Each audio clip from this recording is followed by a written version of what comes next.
নমস্কার বন্ধুরা, মধুমিতা হোম কিচেনের আরেকটি নতুন পর্বে আপনাদের সবাইকে স্বাগত। আজ আমি শেয়ার করব খুবই সিম্পল আর খুবই টেস্টি একটা স্যালাড রেসিপি, যেটা খুবই কম সময়ে বানানো হয়ে যায়। বাচ্চারা এটা খুবই পছন্দ করবে। এটা বানিয়ে বাচ্চাদের টিফিনে দিতে পারেন বা লাঞ্চ বা ডিনার হিসাবেও খেতে পারেন। গরমের দিনে বানিয়ে কিছুক্ষণ ফ্রিজে রেখে ঠান্ডা ঠান্ডাও সার্ভ করতে পারেন, খুবই ভালো লাগবে। আজকের এই রেসিপি যদি আপনাদের ভালো লাগে অবশ্যই লাইক, কমেন্ট ও বন্ধুদের সাথে শেয়ার করবেন। চলুন তাহলে দেরি না করে শুরু করা যাক আজকের রেসিপি। পাস্তা স্যালাড বানানোর জন্য প্রথমেই পাস্তাটাকে সিদ্ধ করে নেব। এর জন্য 1 লিটার জল বসিয়ে দিলাম, 1 চামচ লবণ দিয়ে দিলাম, 2 চামচ মতো তেল দিয়ে দিলাম।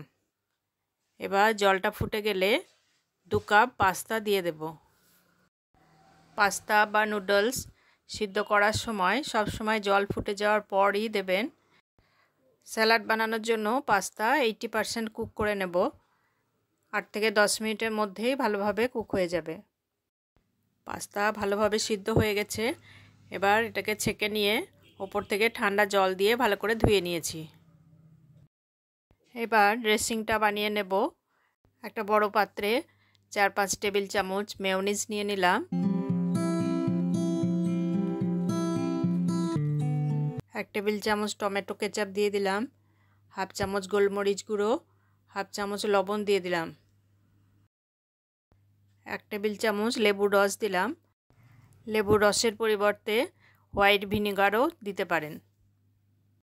সব কিছু খুব ভালোভাবে মিক্স করে নেব।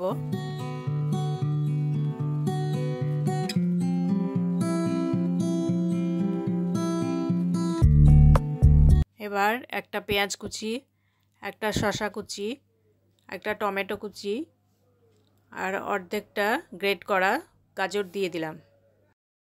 2-3টে কাঁচা লঙ্কা কুচি দিয়ে দিলাম। এবার সব কিছু ভালোভাবে মিশিয়ে নেব।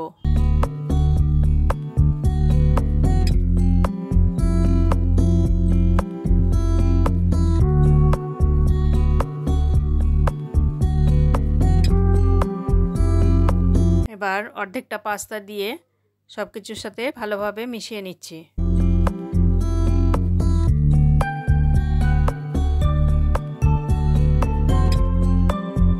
এবার বাকি পাস্তাটাও দিয়ে দিলাম আর সব কিছু মিক্স করে নেব।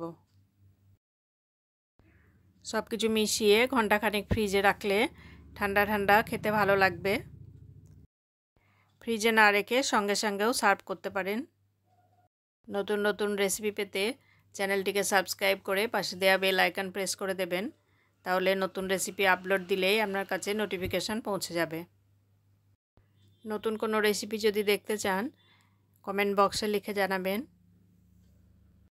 নতুন একটা রেসিপি নিয়ে দেখা হবে পরের ভিডিওতে। সকলে ভালো থাকবেন, সুস্থ থাকবেন। ধন্যবাদ।